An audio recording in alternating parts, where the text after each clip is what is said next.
Hi, I'm Jeremy Furstenfeld. I play drums for Blue October and my side project, Harvard of the South. You're watching DrumChats TV. I hope you're happy. I hope you're good. Hey everyone, this is Travis with DrumChats, and I'm here with Mr. Jeremy Furstenfeld, the drummer for Blue October, and we're going to be talking about some drums today. Thanks for making time with us, man. You know it, man. I'm excited. So you guys just got back from Europe. How's the tour? And you got a new record coming out pretty soon. The tour was great. The tour was fabulous. We've been going to Europe, obviously not as long as we've been coming to the United States. We're from here, but we've been touring in Europe, I guess, about 10 years now. And it's a long, slow process. And it's still a process, and it's still a process for us over here. Yeah. But we're playing, small clubs, some 500-seaters, some 1,000-seaters. But the word is getting out, and the music's getting across over there, and it's nice to go see new faces. Yeah. You get to see a different reaction. I always tell people that when we're playing, like, the reaction and the emotion you get back from people is probably better than any drug that you could ever do in your life. It's just such a high, and it's so uplifting that going over there, when we play here, we see a lot of the same people, which we're very grateful to see those people to keep coming back and keep coming back. That's die hard, and that's amazing. But when you see these new faces out there, you get to see that look that the people over here had when they first started coming, and they're just, we're affecting them, and we're getting into their minds, and we're getting into their hearts and their souls and their families, because they're bringing their kids out. And I like to think that nowadays we have a much more positive outreach than we used to. Our songs used to be pretty dark, and we were going through some stuff, so we wrote about it. But now everything is a little more in the light, and I don't know, it's good to see those reactions on people's faces instead of the horror from some things we used to say, like Dirt Room or a song called The End was all about stalking people or whatever. Now it's like about home and your family and just things you can't help but smile about. Yeah. So is that what this new record's going to be? Is this it's kind of not going to be more of or? the same. Okay. It's not going to be just like Home. It is still that same uplifting message, I believe. But we don't set out to write a song that's just like, like a PBS show or something. Sure. But we do set out to make a hopeful message now. Yeah. And so some of the songs still sound dark. Some of the sounds in them are dark and maybe a little bit scary sometimes. But it's not that rock like we used to have, which I miss sometimes. But I think we're able to experiment more with what we're doing now. Yeah. So the new album is still got that same uplifting message from Home, and maybe digging a little bit further and deeper into that message. Yeah. But also, like, it's still got loud guitars. It's still got huge drums on most of the songs. Cool. Some of the songs Justin produced this album pretty much on his own, as we're used to having Tim Palmer or David Castell or, the guys that helped us on our very successful records. Yeah. And so Justin's been co-producing with them for a while, so he took the reins this time. And it was a different way of doing it, but Justin's a hip-hop guy. Justin loves hip-hop. Yeah. So, like, most of the time, this kit right here was a kick drum and a snare drum and maybe a hi-hat, or then we'd come back and do the ride. Like, he wasn't he's also a huge Peter Gabriel fan, so there's a lot of Peter Gabriel songs where there's no timbre, if you will, whatsoever. Sure. It's all just drums. There's no high, ringy, nice, or sometimes ugly sounds, like I was talking about that hi-hat. Yeah.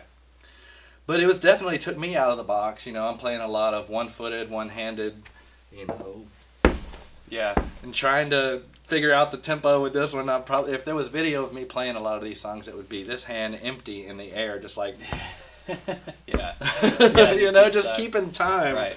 But the sounds that we came up with, one thing about Justin producing is that he was very willing to let me kind of co-produce or co-engineer, I would say, more likely. We have a very talented engineer here named Eric Holtz, and we met him when we were doing Sway at the fire station here. And he is probably one of the smartest dudes I've ever met as far as getting sounds, the math and all the phasing and all the. I mean, there's so many microphones in this room. It's crazy how there's no phasing issues. Yeah. But he does it. But then they'll be like, I'm like, that sounds too clean. Yeah.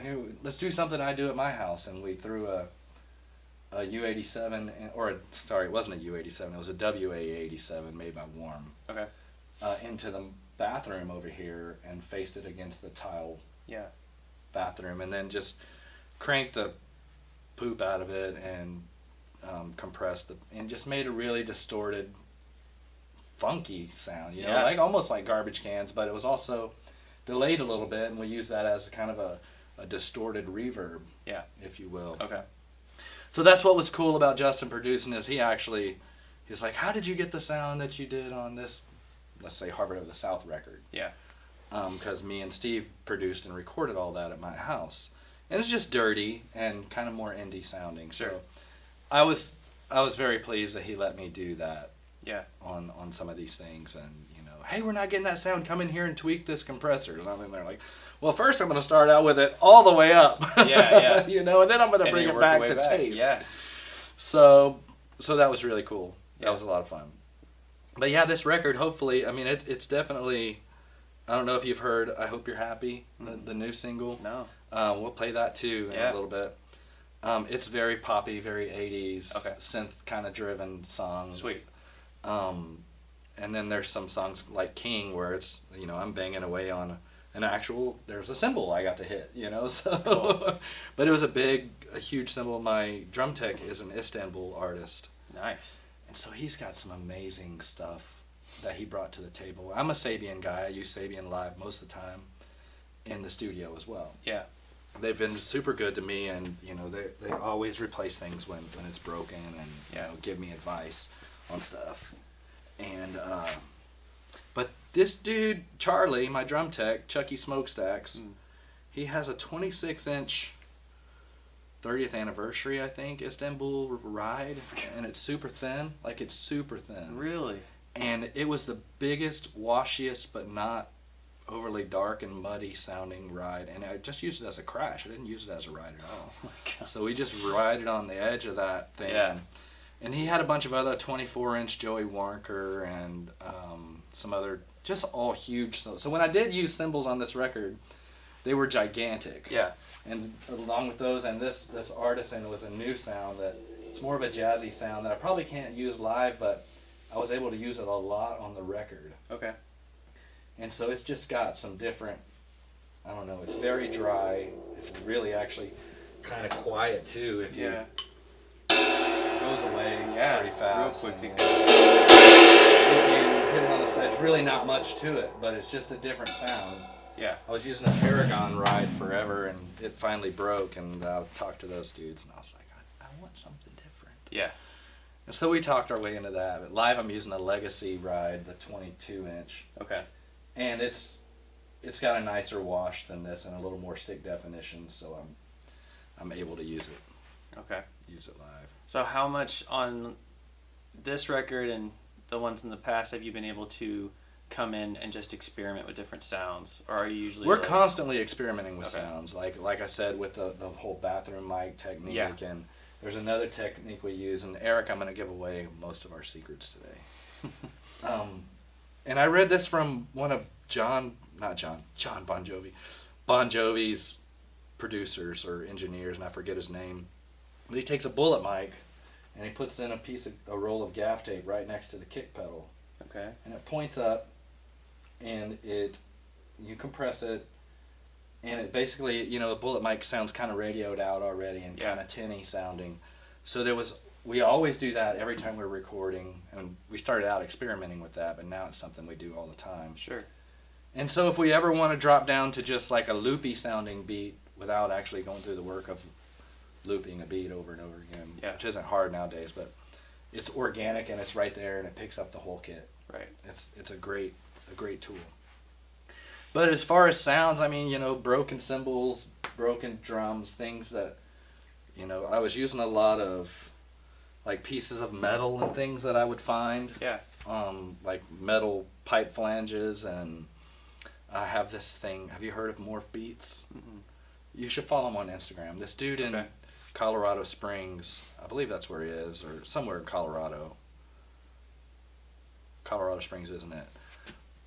But he builds these like kind of like cowbells. He's a metal worker and drummer, and they have springs inside of them and some rods. Should have brought it. It's not here.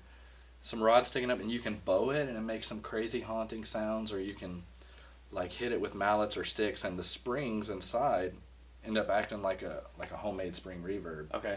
So it's just this wacky thing, and if you stick experimenting more, Yeah. a contact mic on the bottom of it, now you can run it through all your guitar pedals and your delays and your reverbs and Yeah. overdrive. There's some more distortion. I love distorted drums Yeah. and stuff like that. So yeah, I mean, we're constantly trying to make new sounds. I mean, as far as away from drums, we invented an instrument called the piano tar with Ryan and Justin and our old guitarist. And it's basically layers of a piano, a mandolin, and a guitar all doing the same thing. But when we put them all together, Yeah. like with exact perfect timing, it sounded like a whole new instrument. So they Okay. named it the piano tar. All right. And there's some experimentation for you. Yeah. So with that, you're talking, different ride live, different ride recording, things like that. Probably a different ride if we use it at all on every song that we recorded. Okay. Probably different hi-hats. I mean, I have so many different drums, and our drum tech does too. That, I mean, we had a CNC kit in here. We had, Nice. my other Yamahas. We had 3 dudes in here with 3 toms each doing Yeah. a big tribal thing, which I don't think it ended up staying, or probably is on the cutting room floor. Yeah. But it was fun in there that day to be in here just experimenting and have a full drum day of, let's just put drums everywhere, and Yeah. it was a lot of fun. Yeah. And then when you listen to it later, you're like, that was fun. Maybe we won't use it. Yeah. Yeah. Well, how do you how and can you how would you transfer what you do in the studio and recording and the album when y'all take it on the road? Or are you kind of limited to what you can do with your drums or the sounds? It is a little bit limiting because a lot of the stuff we did in overdubs, like this record, we didn't do as everybody get in here and mic everybody up and play the songs. Yeah. Like, these songs were built basically from the ground up in the studio, and mostly from sounds that Justin's hearing in his voice, or just ideas, or in his head, or ideas that he has. When Justin writes a song, it's like, when I write a song, it's like, oh, okay, there's some words that might go good. Yeah. G, A, C, whatever, my standard chords. Yeah. Okay, now let me think for 5 months on what the rest of it's going to be. Right. Justin's like, the lyrics start coming out, the music, and it's all like, there's a symphony in his head happening. All the parts are happening at the same you time. about it all, yeah. Yeah, so you're like, how do I read what you're thinking, beforehand? So, but it was most of the stuff that I played on this record I had never played before or got a chance to learn. Okay. Before the album. So there were long drum days of, no, not that, no, not this, yes, that. Okay, now we know exactly what we want. Let's go back and do it over, or let's try this tomorrow with no cymbals. Yeah. Or so it was a lot of discovery for me, what I can do. I'm a person who tends to, if I feel like, oh, I've never done that before, Yeah. I get pretty nervous, and sometimes it affects my performance. Yeah. Because I'm a guy who likes to go and practice and practice and practice and come in and nail it twice. Right. But when we do it this way, it took a lot of, I guess, self-discipline for me to just stay cool. Yeah. And be like, it's all going to be okay, because if it's wrong, we can do it again. Yeah. And that's live, we can't do that. So that's live. There's a lot of, like, there'll be a kick trigger, a snare trigger. Yeah. Some other electronics. I use a Yamaha DTX Multi-12. Nice. In which we have several triggers coming off of that, and I use the pad itself, and that's all triggered through Ableton. Okay. So we have some tracks that we run live. And so as they switch to the next song, all of my pads change. Yeah. And it's so great because I don't have to worry about, let's go to the next song on the Right. pad, and Yeah. like, and I hope maybe you got to it, maybe you didn't between the Yeah. songs. So that's what we do. A lot of that we do run, like if there's like shakers or tambourines that are constantly going, they'll be in the tracks. Okay. Unless there's nothing else happening there, like on our song Fear, I actually play a shaker and Okay. because that's all that's really happening. But we'll run, if there's a little loop or something that I have to play a bigger beat on top of, it'll be in the tracks. So Okay. I tried, but like with the rides and stuff, like I feel like the Legacy that I was telling you about Yeah. is probably the closest between something that's kind of ugly like this and something that's really pretty and defined like the Paragon cymbal I have. Yeah. So I can really get nasty on the side of it if I want and create a large wash, or I can just ping it real soft in a pretty love song. So in the snares, there's always 2 snare drums live. So there's like a deep one and then there's a pingy one. So if there's different parts or a different song that has this snare, then I can just reach over to here. Okay. Or reach over to here. The toms usually just stay toms. We don't trigger those or anything like that. I find that once we get into too much triggering, which I feel like sometimes we are now, we don't even do a lot, that stuff just breaks all the time. Okay. So it's thank goodness for my drum tech. Yeah. Comes in handy. Which is rare because when we were doing Foiled and Into the Ocean, I had a drum tech all through that. I mean, things were fabulous. Yeah. And after that, record sales went to crap and touring went to crap. Of course, we were also going through a lot of personal demons and issues at the same time. So money wasn't there. So for the last, I guess, 7 years, I was teching for myself. Okay. Which was fine. I loved it. I'm a person that likes to make sure it's all right and all that stuff. But after a while, I was just like, man, I can't tech for myself. Come in all day and set up and then do meet and greet, show, and then a show, and then take it all down again. I can, but I feel like it's taken away from my performing. Yeah. I'd be tired before the show even started, Yeah. So we met Charlie, my drum tech. He was playing drums for a guy that was opening for us. Sure. And we all just fell in love and became friends. And then next thing you know, he wasn't playing for that guy anymore. And I was like, hey, he's great. He's the drum tuning master. He is freaking amazing. Yeah. And he just takes good care of me. So I feel more comfortable with all the triggers and stuff when he's around because he can run over there and fix it during a show. Yeah. Whereas if I'm playing, all of our songs nowadays have so much, like the kick drum's not just a kick drum, it's an 808 or like some punchy hip hop kick on top of it along with the acoustic. So right. And we have to have that. Yeah.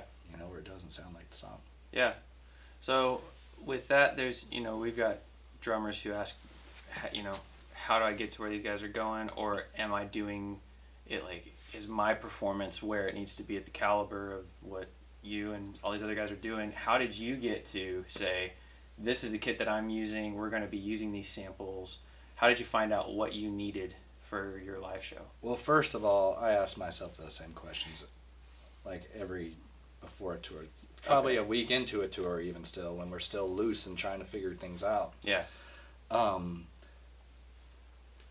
How I got to do this, I have no idea. Really. I mean, because we were talking a while ago about, I feel like I need lessons even after 20-something years of playing drums. Yeah. I stumbled into the drums. I went to college for a little while. I had no idea what I wanted to do in college. Right. So I wasted a whole bunch of money and failed out at the same time because I just was not interested. Yeah. Moved back home with my parents, that old song and dance. And then Justin and Ryan and our bassist then were putting together Blue October, the early formings of Blue October. Yeah. And I just went to hang out and drink some beer and watch them play some music, and I was hanging out, bobbing my head to the music, and she had a drum kit, and Justin was like, why don't you try to play the drums? Yeah. I was like, okay. I mean, Justin was a percussionist in middle school band, and my cousin was a drummer. So I knew what a kick drum, a snare drum was, and a hi-hat was. Yeah. I knew that if you go like this on the hi-hat, it makes a psst noise. Yeah. And then the toms and all that. But I sat down and started playing a Toadies beat. Trying to name it. Doom doom ga ga doom doom ga ga doom doom ga ga doom ga and ga doom doom ga. That I don't forget the name of that song, but I'll never forget that beat because it's the first one I played ever in my life. And so next thing you know, Justin's like, well, we got a show in 3 weeks. Right. You know, that was just the first night. That was it. I never. Yeah. And so I remember sitting down at that show at the Abyss in Houston, or Fitzgerald's. I think it was the Abyss. Okay. And the guy asking me, because I didn't know what he was then. He was the front of house guy. Okay. What do you want in your monitors? It's like, well, what's a monitor? Yeah. Yeah. So I still get those same, like, how did I get here is a great question. Yeah. After I figured out that this is what I wanted to do and that I fell in love with it, I worked my butt off, and I played along to every record I could get my hands on. A lot of live, a lot of Dave Matthews, a lot of Stone Temple Pilots. Mm-hmm. And I kind of taught myself that way by playing along with other people. Yeah. I guess I was lucky that maybe because I was in a band with my brother that I never got fired. Yeah. There you go. You know, yeah, job maybe, security. please don't tell me that's the truth ever, Justin. Yeah. But, you know, I really worked hard and I remember the time I learned how to play with a metronome. Yeah. It was coming up on our first Universal album, which I'd only been playing drums for 3 years when that happened. Maybe not even that long. And I remember this gigantic JBL 215 speaker with a 2-inch horn in it and a cowbell. Yeah. Just loud as Yeah. you know what. Yeah. And we were at SIR in Nashville, and we did that all day long for weeks. Wow. And that's how I learned to play with a click. But still, like, I feel really lucky to be here and still be doing what I'm doing, because I know people personally, friends of mine, that are way more technical drummers, probably better drummers in the aspect of they know it. Yeah. You know, like the whole theory and all that stuff, and proper posture and proper, you know, hand movements and all that. But they're sitting in a cubicle, and I'm off every day that I'm not on tour. Right. You know, and I'm like, I'm enjoying my family. I'm enjoying, which is hard when you're on tour, but Sure. I'm so lucky. Yeah. I'm so lucky because I still consider myself not a beginner, but an intermediate drummer probably. I can hold my own, but if you start throwing chops and stuff out, I'm like, I'm gonna run out the door crying. But I'm just so lucky to do this. I'm so lucky that we have Yamaha that really takes really good care of us. Yeah. And they're the same way as Sabian. If my hardware breaks, they're like, where are you? Yeah. Where are you going to be in 2 days? Yeah. It's going to be there waiting for you. That's awesome. Which is mostly kick pedals. I'm rough on kick pedals. Okay. It doesn't matter the brand. Yeah. Yamaha's the best. But but I'm just rough on kick pedals. After, 2 months on a kick pedal, it's all noisy and falling apart. Yeah. But I beat the crap out of it Yeah. every day. So one thing I'm hoping, I just ordered, I don't know if you've heard of it, the Porter and Davies Drum Throne. It's a tactile drum monitoring system. Is it with like a low end sub? It doesn't have a sub. It's built into the seat. Okay. And it's completely silent, and it's not a hydraulic thing. It's just like, I don't know exactly how it works, but I just got invited to join their family. Cool. And so I ordered one last night, and everybody I've talked to, you said you met the Carrie Underwood guy on Garrett. Instagram. Yeah. Well, there's this drummer, country guy I follow from Texas. I think he